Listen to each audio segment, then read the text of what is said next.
అందరికీ నమస్తే. మనం ప్రణాళికలు మరియు నీతి ఆయోగ్ అనే అంశం మీద గతంలో పార్ట్ 1లో కొన్ని అంశాలు చెప్పుకున్నాం. 7వ ప్రణాళిక వరకు చెప్పుకున్నాం. దాన్ని కంటిన్యూస్గా పార్ట్ 2 చెప్పుకుందాం.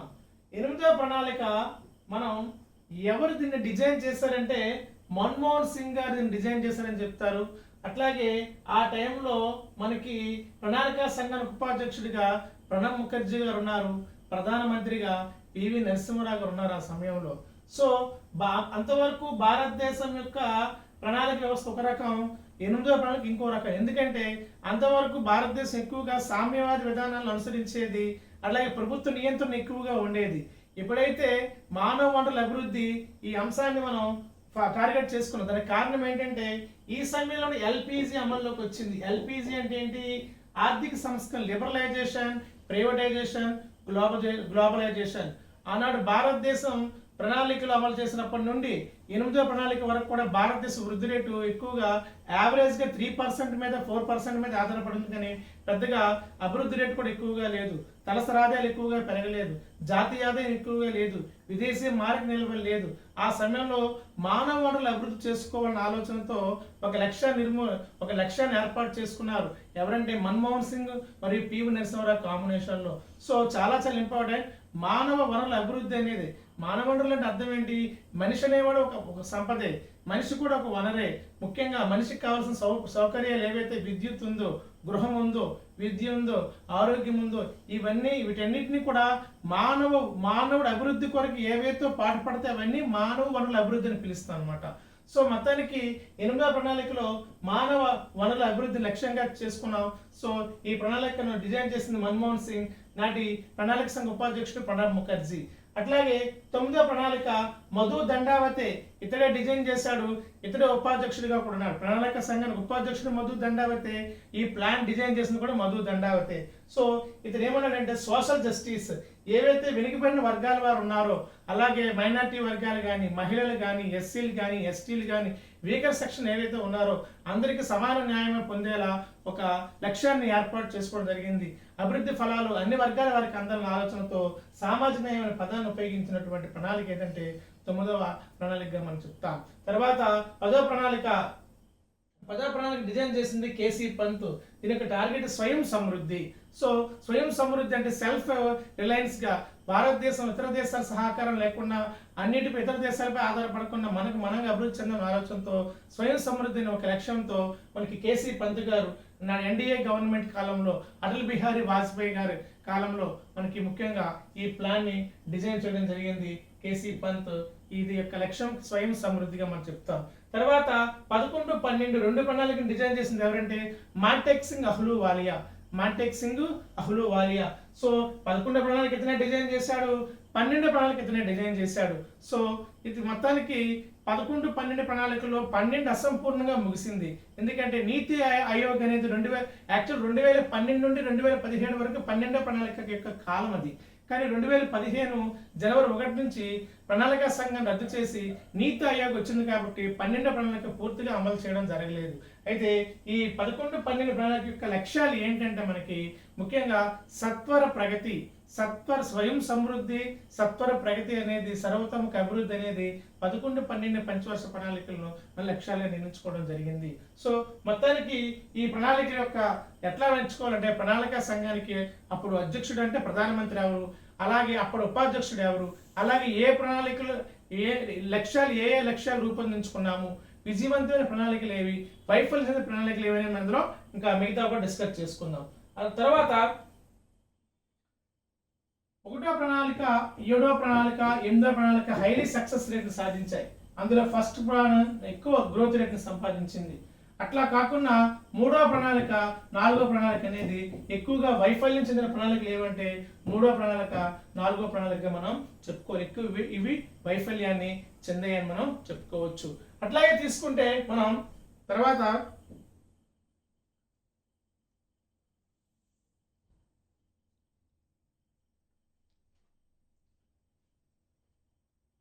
జీడిపి అనే వృద్ధి రేటు మనకు తెలుసు కదా, గ్రాస్ డొమెస్టిక్ ప్రొడక్ట్ వృద్ధి రేటు. మనకి ఫస్ట్ టైము 5% వృద్ధి రేటుని సాధించిన మొదటి ప్రణాళిక ఏది అంటే 5% ఫస్ట్ 6వ ప్రణాళిక. ఆరో ప్రణాళిక. 5% వృద్ధి రేటును సంపాదించిన మొదటి ప్రణాళిక ఏంటంటే ఆరో ప్రణాళిక. అట్లాగే 8% వృద్ధి రేటును సంపాదించిన ప్రణాళిక ఏంటంటే 11వ ప్రణాళిక. గుర్తుపెట్టుకోండి, ఫస్ట్ 5% అంటే మనం చాలాసార్లు 5% నిర్ణయించుకున్న లక్ష్యంగా, కానీ అట్లా కాకుండా 5% వృద్ధి రేటు దాటిన మొదటి ప్రణాళిక ఆరో ప్రణాళిక, 8% వృద్ధి రేటును దాటినటువంటి ప్రణాళిక 11వ ప్రణాళిక. అట్లాగే వెరీ వెరీ ఇంపార్టెంట్, 5% వృద్ధి రేటు ఆరో ప్రణాళిక, 8% వృద్ధి రేటు సాధించిన మొదటి ప్రణాళిక 11వ ప్రణాళిక మనం ఇక్కడ చెప్పుకోవాలి. ఎన్నో ప్రణాళిక అసంపూర్ణంగా ముగిసిందంటే మనకు తెలుసు, 5వ ప్రణాళిక అసంపూర్ణంగా ముగిసింది, 12వ ప్రణాళిక అసంపూర్ణంగా ముగిసింది. ఇక్కడ మీకు ఇంకా బాగా అర్థం అవ్వాలంటే ఒకసారి మనం రాసుకుందాం. ఫస్ట్ ప్రణాళిక 1951 to 56, సెకండ్ది 56 to 61, థర్డ్ వన్ 61 to 66, తర్వాత 69 to 74, తర్వాత 74 to 78, తర్వాత 80 to 85, తర్వాత 85 to 90, తర్వాత 90 to 90లో లేదు,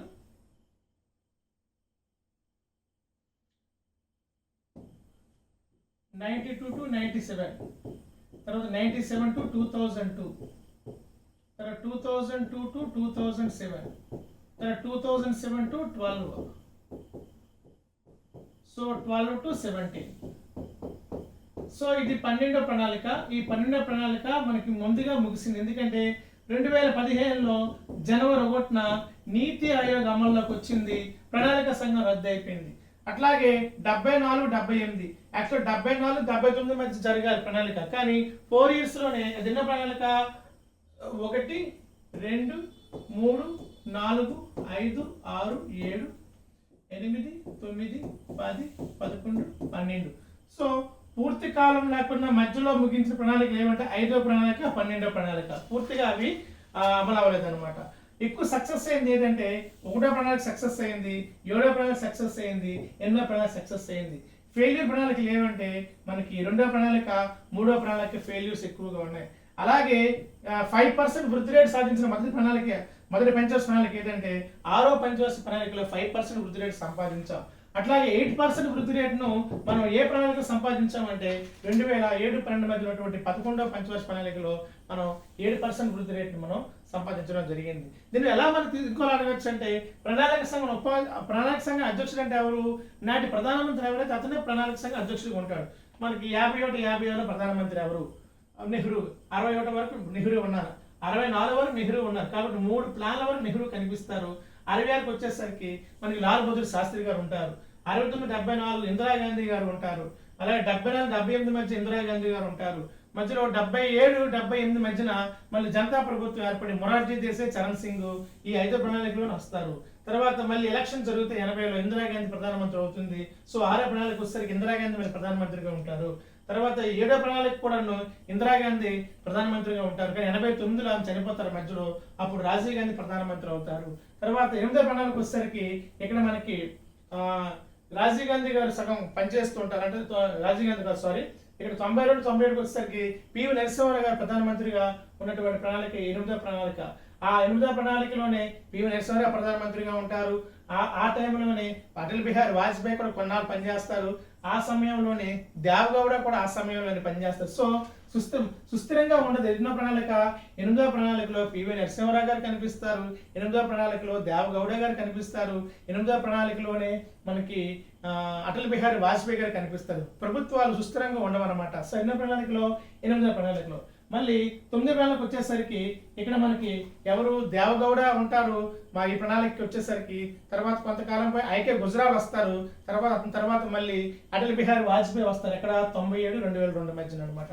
అలాగే 8వ ప్రణాళిక, 9వ ప్రణాళిక. అలాగే 10వ ప్రణాళిక వచ్చేసరికి ఇక్కడ అటల్ బిహారీ వాజ్పేయి వస్తారు.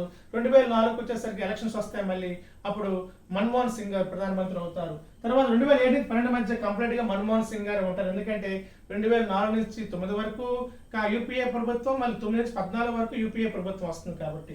తర్వాత 12 నుంచి 17 మధ్య మన్మోహన్ సింగ్ ఉంటారు. తర్వాత 2014 నుంచి మనకి నరేంద్ర మోడీ ప్రధానమంత్రి అవుతారు కాబట్టి ఇక్కడ ఇద్దరు ప్రధానులు చూడవచ్చు 12వ ప్రణాళికలో. సో ఎట్లా మనం ఎట్లా డివైడ్ చేసుకోవాలంటే ప్రధానమంత్రులు వాళ్ళ కాలాలు బాగా మనం కంటత పెట్టుకోవాలి. సో ఏ ప్రధానమంత్రి ఎప్పుడున్నారంటే ఈజీగా కంటత పెట్టుకుంటే ఇయర్స్ ఈజీగా రాసేటప్పుడు వీటిని ఎక్కువ బైహెడ్ చేయక్కర్లేదు. ఆ సమయంలో ఈ సమయంలో ఇతను ఉండవచ్చు అనే ఆలోచనతో మనకు వస్తుంది అనమాట. కాబట్టి ఈ విధంగా ప్రణాళిక సంఘ అధ్యక్షులను మనం తెలుసుకోవచ్చు ఆర్డర్లో. ఉపాధ్యక్షుల్ని మనం ఖచ్చితంగా కంటతా పెట్టుకోవాల్సింది. ఫస్ట్ ప్రణాళిక సంఘం ఉపాధ్యక్షుడు ఎవరు? జిఎల్ నందా. రెండోది ఎవరు? విటి కృష్ణమాచారి. మూడవది అశోక్ మెహతా. నాలుగవది డిఆర్ గాడ్గిల్. ఐదవది పిఎన్ హెక్సర్. ఆరవది లకడావాలా. ఏడవది వకీల్ బ్రహ్మానందం. ఇట్లా మొత్తం ఎనిమిదవది ప్రణబ్ ముఖర్జీ. అట్లాగే తొమ్మిదవది మధు దండావతి. 10వది కేసీ పంత్. 11వది అహ్లూవాలియా. 12వది అహ్లూవాలియా. ఇవన్నీ చెప్పిన పేర్లు ఏంటి అంటే ప్రణాళిక సంఘానికి ఉపాధ్యక్షులు. ఇందులో కాన్సెప్ట్ ఏముండదు, బైహెడ్ చేసుకోవడం, ప్రధాన పక్కన ఉపాధ్యక్షులు రాసుకోవాలా. ఇంకా గ్రూప్ వీళ్ళు ఎవరికి వచ్చి వెళ్ళారు అనుకోండి, వ్యూహకర్తలు ఎవరు, నమూనాలు ఎవరు. ఫస్ట్ ప్లాన్ నమూనా ఎవరిది? అహ్రాడ్ డామర్ది. రెండో ప్లాన్ నమూనా ఎవరిది? ఫీల్డ్ మంది. మూడో ప్లాన్ నమూనా ఎవరిది? పీతాంబర్ పంత్ గారిది. నాలుగో ప్లాన్ నమూనా ఎవరిది? ఇట్లా మొత్తం ప్రతి ప్లాన్ సుమారు 8-10 ప్లాన్ల నమూనాలు ఉంటాయి, ఆర్థికవేత్తల నమూనాలు అనమాట. సో ఆ నమూనాలు మన గ్రూప్స్ లెవెల్కి వెళ్ళేసరికి చాలా ఇంపార్టెంట్. సాధారణంగా కానిస్టేబుల్ ఎస్ఏ వారికి ప్రతి అడగడిగిన గ్రూప్స్ లెవెల్కి వెళ్ళేసరికి మాత్రం ఈ నమూనాలు కూడా మనం చదువుకోవాలి. వ్యూహాలు అనేవి భారతీయ వ్యక్తులు చేసే వ్యూహాలు. అట్లా కాక నమూనాలు అనేవి ప్రపంచ ప్రముఖ ఆర్థికవేత్తల యొక్క నమూనాల ప్రకారం మనం ఫస్ట్ 4-5 ప్లాన్లు ప్రపంచ ఆర్థికవేత్తల నమూనా ద్వారా మనం వెళ్ళడం జరిగిందనమాట. సో ఈ విధంగా నమూనాలు చదువుకోవాలి, అధ్యక్షులు చదువుకోవాలి, ఉపాధ్యక్షులు చదువుకోవాలి. ఎక్కువ సక్సెస్ అయిన ప్లాన్ ఏది? 1వ ప్లాన్, 7వ ప్లాన్, 8వ ప్లాన్. ఫెయిల్యూర్ అయిన ప్లాన్ ఏది? ఎక్కువగా 3వ ప్లాన్, 4వ ప్లాన్. 5% వృద్ధి రేటు మొదటిసారి సంపాదించిన పంచవర్ష ప్రణాళిక ఏది? 6వ ప్రణాళిక. 8% వృద్ధి రేటు సంపాదించిన మొదటి ప్రణాళిక ఏది? 11వ ప్రణాళిక. ఇట్లా మనం డివైడ్ చేసుకోవచ్చు. సో ఇప్పుడు పంచవర్ష ప్రణాళిక లక్ష్యాలు మనం నేర్చుకున్నాం. చివరిగా పీసీ అంటే పంచవర్ష ప్రణాళిక, నీతి ఆయోగ్. ఇప్పుడు ఈ రెండింటికి తేడా ఏంటి? తప్పనిసరిగా నీతి ఆయోగ్ కోసం ఏదో క్వశ్చన్ ఉంటున్నాడు మరి ప్రతి ఎగ్జామ్ లో కూడా చాలా ఇంపార్టెంట్. సో ప్రణాళిక సంఘానికి నీతి ఆయోగ్కి తేడా ఏంటంటే ప్రణాళిక సంఘం 1950 మార్చి 15 నుంచి అమల్లోకి వచ్చింది ప్రణాళిక సంఘం. కానీ ప్రణాళిక అమల్లోకి రావడం ఇప్పుడు 1951 నుంచి 56 ఫస్ట్ పంచవర్ష ప్రణాళిక. గుర్తుపెట్టుకోండి, ప్రణాళిక సంఘం అడిగితే 1950, మొదటి పంచవర్ష ప్రణాళిక అడిగితే 1951 మార్చి 15. ఒక్కోసారి కన్ఫ్యూజ్ చేయడానికి డేట్ కూడా ఇస్తారు కాబట్టి మార్చి 15 గుర్తుపెట్టుకోండి.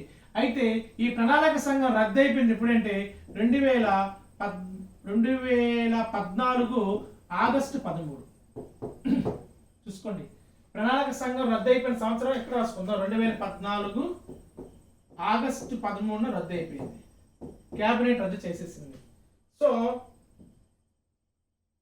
క్యాబినెట్ రద్దు చేసేసింది. ఇప్పుడు 1950 నుంచి మార్చి 15లో 1950 మార్చి 15లో ప్రారంభమైనటువంటి ప్రణాళిక సంఘం 2014 ఆగస్టు 13 ప్రణాళిక సంఘాన్ని రద్దు చేయడం జరిగింది. అట్లాగే తీసుకుంటే ప్రణాళిక సంఘము ఎట్లా అంటే క్యాబినెట్ ఫస్ట్ ప్రణాళికను తయారు చేస్తుంది. క్యాబినెట్ తయారు చేసి నేషనల్ డెవలప్మెంట్ కౌన్సిల్కి ఇస్తుంది. తర్వాత నేషనల్ డెవలప్మెంట్ కౌన్సిల్ పార్లమెంట్ ముందు పెడుతుంది. సో ఆర్డర్ ఏంటి? ఇంతకు ముందు ప్రణాళిక సంఘము క్యాబినెట్ అనేది ఒక ప్రపోజల్ పెడుతుంది, ప్రణాళికలు ఎలా తయారు చేయాలనేది. దానికి ఎన్డీసీకి నేషనల్ డెవలప్మెంట్ కౌన్సిల్. ఇందులో ప్రధానమంత్రి ఉంటారు, ఉపాధ్యక్షులు ఉంటారు, రాష్ట్రాల ముఖ్యమంత్రులు ఉంటారు, రాష్ట్రాల గవర్నర్లు ఉంటారు, కేంద్రపాలిత ప్రాంతాల పరిపాలకులు ఉంటారు, కేంద్రపాలిత ప్రాంతాల ముఖ్యమంత్రులు ఉంటారు. అందరూ ఎందులో ఉంటారు? నేషనల్ డెవలప్మెంట్ కౌన్సిల్లో ఉండేవారు. సో జాతీయ అభివృద్ధి మండలి అంట అనమాట. సో క్యాబినెట్ ప్లాన్ తయారు చేస్తే ఎన్డీసీ ఆమోదం పొంది పార్లమెంట్లో చర్చకి పెట్టేది ఒక ఆర్డర్ అనమాట. ఈ విధంగా మనకి ప్రణాళిక సంఘం ప్రణాళికల్ని అమలు చేసేది. అయితే ఇక్కడ ఇంకోలా మనం అర్థం చేసుకోవాలి ఏంటంటే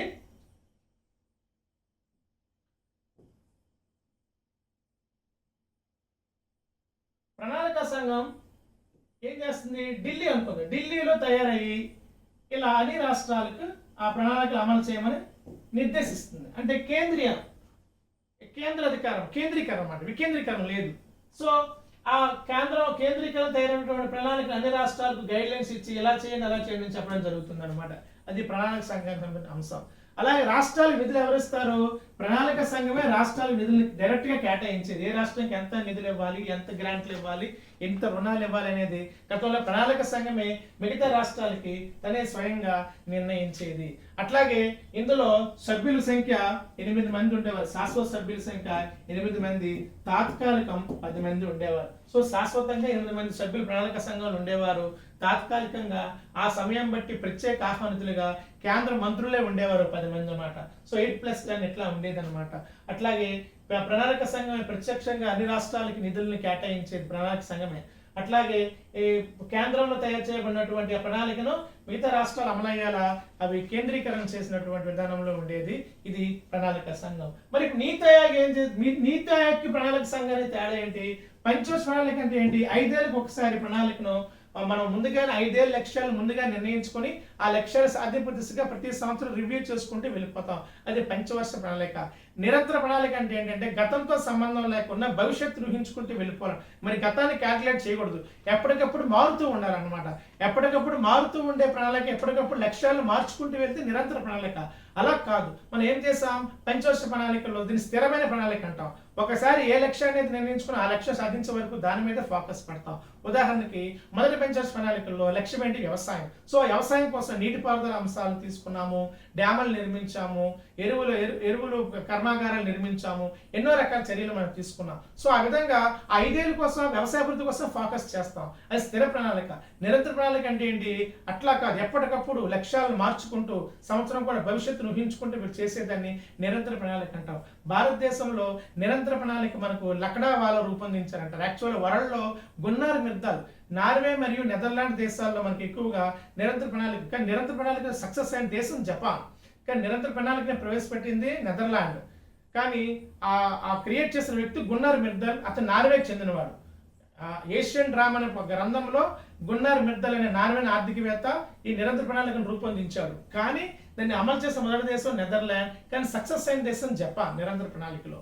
కానీ నిరంతర ప్రణాళిక అంటే ఏంటి? భారతదేశ నిరంతర ప్రణాళిక ఎన్నో ప్రణాళికలో నిరంతర ప్రణాళికను ఏర్పాటు చేసుకున్నాం. అంటే మనం యాక్చువల్గా 7వ ప్రణాళిక 6వ ప్రణాళిక నిరంతర ప్రణాళికను రూపొందించుకున్నాం, కానీ సక్సెస్ కాలేదు. లక్డావాలా నిరంతర ప్రణాళికను రూపొందించాలని చెప్తారు మనకి. ఎవరంటే లక్డావాలా. సో 78, 80 మధ్య మనం నిరంతర ప్రణాళికను ఏర్పాటు చేయడం కూడా జరిగిందని చెప్తారు. సో ఏది ఏమైనప్పటికీ మొత్తానికి ప్రణాళిక సంఘానికి నీతి ఆయోగ్కి తేడా ఏంటంటే, నీతి ఆయోగ్ ఫుల్ ఫామ్ ఏంటి? National institute for transforming India. National institute for transforming India. ఇదేం చేస్తుంది నీతి ఆయోగ్? ప్రతి రాష్ట్రాల నుంచి కూడా, అంటే వికేంద్రీకరణ అన్నమాట. ప్రతి రాష్ట్రాలు వాటికి ఎటువంటి ప్రణాళిక కావాలో రాష్ట్రాల నుంచి కేంద్రం సేకరించుకో, అంటే సమైక్య విధానం అనమాట. అంటే కేంద్రం రాష్ట్రాలకు అధికారం ఇస్తుంది. మీరు ఎలాంటి ప్రణాళికను రూపొందించుకుంటారో మాకు ఇవ్వండి, మేము మీకు నిధులు ఇస్తామని చెప్పేసి వికేంద్రీకరణ చేసింది నీతి ఆయోగ్. ఇది ఒక సమైక్య విధానానికి స్ఫూర్తిగా చెప్పొచ్చు నీతి ఆయోగ్. ఈ నీతి ఆయోగ్ యాక్చువల్గా 2015 జనవరి 1 నుంచి నీతి ఆయోగ్ అమల్లోకి వచ్చింది. అది ఏ ప్రణాళికలో దీన్ని అమలు చేస్తామంటే 2012 నుంచి 17 ఎన్నో ప్రణాళిక 12వ పంచవర్ష ప్రణాళిక కాలంలో నీతి ఆయోగ్ అమల్లోకి వచ్చింది. దీంతో అందుకే ముందుగానే ఈ ప్రణాళికను ముగించడం జరిగింది. 2015 జనవరి 1 చాలా చాలా ఇంపార్టెంట్. ఈ నీతి ఆయోగ్ సమయంలో ప్రధానమంత్రి ఎవరంటే మన అందరికీ తెలుసు. ప్రధానమంత్రి నరేంద్ర మోడీ. 2014 నుంచి 2026 వరకు కూడా ప్రస్తుతం 3వసారి కూడా ఈ ప్రభుత్వమే కంటిన్యూ ఉంది కాబట్టి సో నీతి ఆయోగ్ సృష్టికర్తలుగా కూడా మనం ప్రధానమంత్రిని మనం పిలవచ్చు. అట్లాగే తీసుకున్నట్లయితే నీతి ఆయోగ్కి ప్రణాళిక సంఘం తేడా ఏంటంటే, నీతి ఆయోగ్లో ఫైనాన్స్ శాఖ, అంటే ఫైనాన్స్ మినిస్టర్, ఆర్థిక శాఖ, కేంద్ర ఆర్థిక శాఖ నిధులు అందిస్తుంది. అంటే ఎవరికైనా ప్రణాళిక అమలు చేసే వారికి గ్రాంట్లు కావాలన్నా ఏది కావాలన్నా డైరెక్ట్ గా ఇంతవరకు ప్రణాళిక సంఘం ఇచ్చే ప్రణాళిక సంఘం కాదు, ఆర్థిక శాఖ. ఇప్పుడు ఆర్థిక శాఖ డామినేట్ చేస్తుంది. ఇందులో నీతి ఆయోగ్లో ఆర్థిక శాఖ మాత్రమే నిధులు కేటాయిస్తుంది. కానీ ఇక్కడికి వచ్చేసరికి ప్రణాళిక సంఘము ఆయా రాష్ట్రాల నిధులు కేటాయించేది అనమాట. సో అప్పుడు ప్రణాళిక సంఘం ఒక సంఘం ఉండేది, దానికి మంత్రిత్వ శాఖ ఉండేది. కాబట్టి దాని ద్వారా మనకి ఈ నిధులు అందే రాష్ట్రాలు. కానీ ఇక్కడికి వచ్చేసరికి ఆర్థిక శాఖ ఆధీనంలో ఉంటుంది. ఏ రాష్ట్రానికి ఎంత గ్రాంట్లు కావాలి, ఎన్ని రుణాలు కావాలనేది ఇక్కడ నీతి ఆయోగ్లో ఆర్థిక శాఖ క్రియాశీలకంగా మనకి ఇక్కడ తీసుకోవడం జరుగుతుంది. సో ఈ విధంగా ఈ రెండింటికి ముఖ్యంగా ఈ తేడాను మనం ఇక్కడ చూడవచ్చు. అట్లాగే నీతి ఆయోగ్ విజన్స్ ఉన్నాయి. నీతి ఆయోగ్ విజన్ ఏంటి? దీర్ఘకాల విజన్,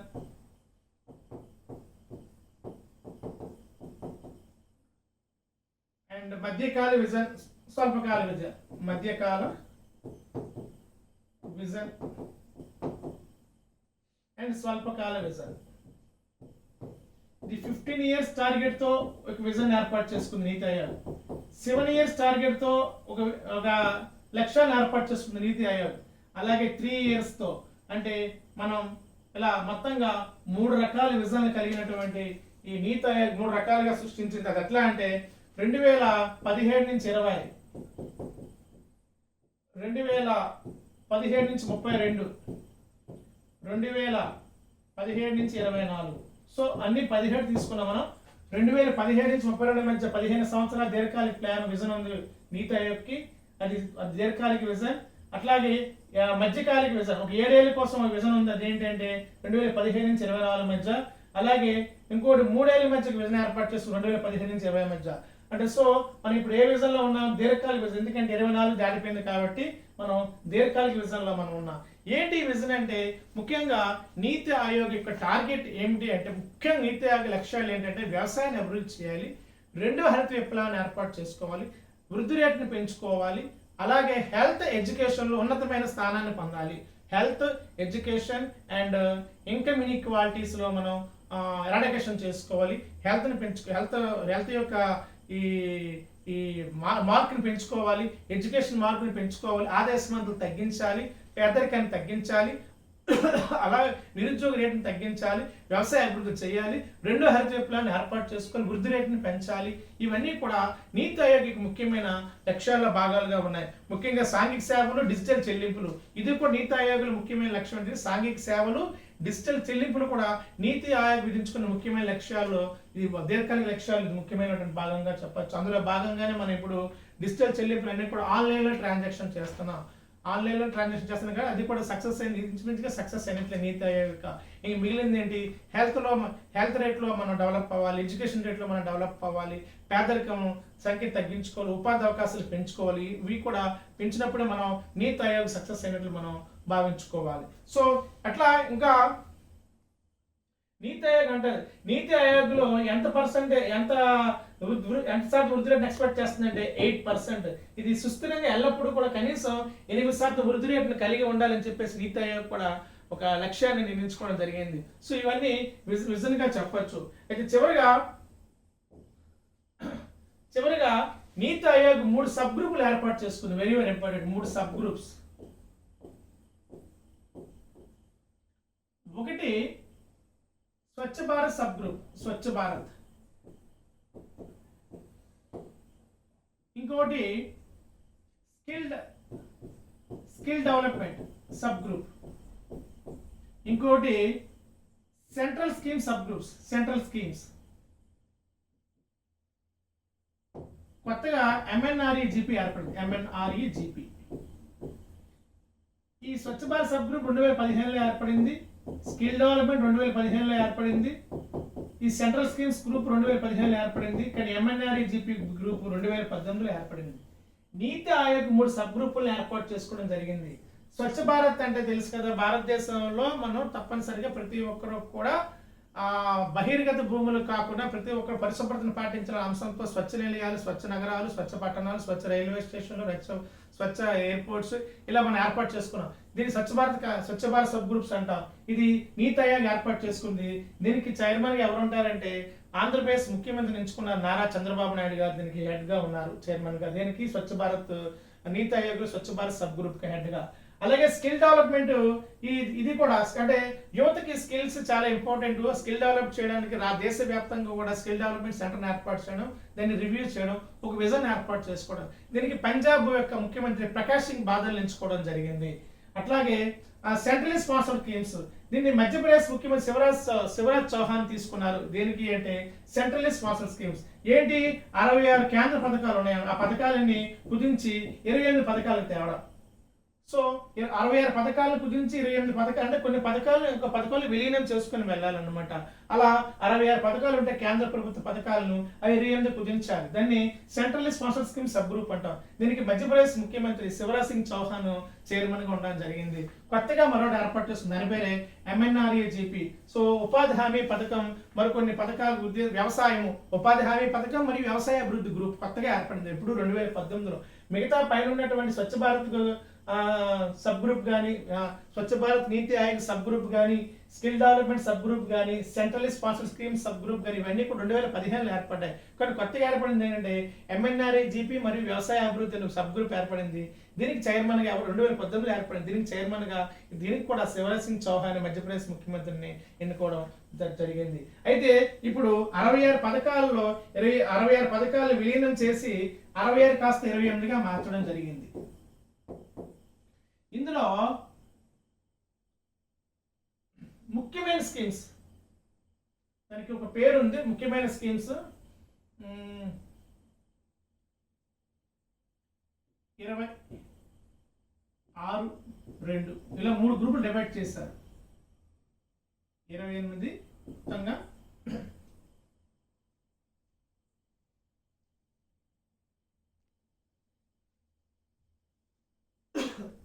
ఈ 28లో 20 core of the core schemes అంటారు, తర్వాత కోర్ స్కీమ్స్ అంటారు, తర్వాత ఆప్షనల్ స్కీమ్స్ అంటారు. సో ఇలా 3 రకాలుగా స్కీములు డివైడ్ చేశారు. Core of the core schemes, core schemes, optional schemes. అంటే 66 పథకాలు 28 పథకాలకు కుదిస్తే అది 20 పథకాలు core of the core schemes గా డివైడ్ అంటే వెరీ వెరీ ఇంపార్టెంట్ స్కీమ్స్. అవి ఆ స్కీమ్స్ మనం రద్దు చేయడానికి మళ్ళీ ఆ స్కీమ్లు, ఉదాహరణకి MNRA GP ఉంది, అలాగే అంగన్వాడీకి ఇచ్చే PM పోషణ పథకం ఉంది, అలాగే ప్రధానమంత్రి గ్రామ సడక్ యోజన రహదారుల నిర్మాణం ఉంది, అలాగే ఆ స్కూల్ పిల్లలకి ఇచ్చే మిడ్ డే మీల్స్ ఉంది. ఇవి కోర్ ఆఫ్ ది స్కీమ్, చాలా ఇంపార్టెంట్ స్కీమ్స్ అన్నమాట. అలాంటి స్కీమ్స్ మనకి 20 స్కీమ్స్ ఉన్నాయి.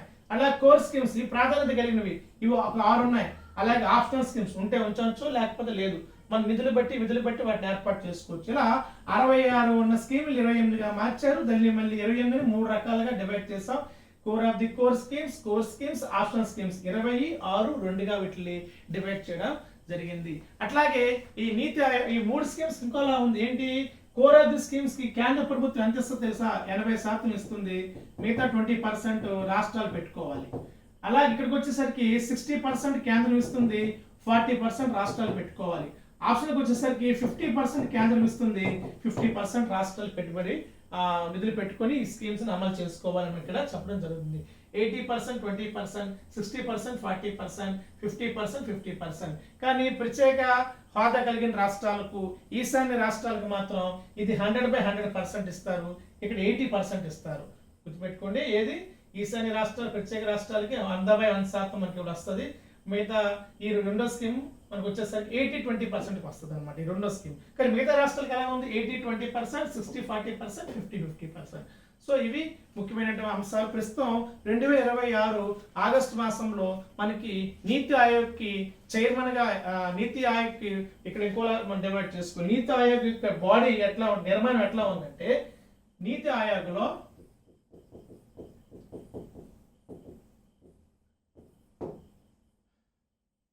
నీతి ఆయోగ్ చైర్మన్ ఉంటారు, వైస్ చైర్మన్ ఉంటారు, ఒక CEO ఉంటారు, నలుగురు ఇప్పుడు నలుగురు కేంద్ర ఎక్స్ అఫీషియో సభ్యులు ఉంటారు, ఎక్స్ అఫీషియో. అలాగే 5 శాశ్వత అధికారులు ఉంటారు, 2 తాత్కాలిక అధికారులు ఉంటారు, 11 మంది ప్రత్యేక ఆహ్వానితులు ఉండొచ్చు. ప్రత్యేక ఆహ్వానితులు అంటే వాళ్ళందరూ కేంద్ర మంత్రులే, అందరూ కేంద్రానికి. చైర్మన్ ఎవరంటే ప్రధానమంత్రి ఎవరైతే వాళ్ళు ఆ టైంలో చైర్మన్. సో నీతి ఆయోగ్ చైర్మన్ ఎవరంటే ఇప్పుడు నరేంద్ర మోడీ. వైస్ చైర్మన్ అంటే అశోక్ లాహిరి, గుర్తుపెట్టుకుని ప్రస్తుతం vice chairman Ashok Lahiri. CEO Anurag Jain. ప్రస్తుతం 2026 ఆగస్ట్ సెకండ్ వీక్ కల్లా మన డేటా ఏంటంటే chairman Narendra Modi, vice chairman Ashok Kumar Lahiri, CEO Anurag Jain. అట్లాగే 4 కేంద్ర మంత్రులు ప్రధానమైన మనకు అమిత్ షా, తర్వాత రాజ్నాథ్ సింగ్, తర్వాత నిర్మలా సీతారామన్ లాంటి ప్రముఖ వ్యక్తులు 4 మనకి ఇక్కడ ఆఫీషియల్ గా ఉంటారు. అలాగే 5 ప్రొఫెసర్స్ ఉంటారు, ప్రముఖమైన వ్యక్తులు.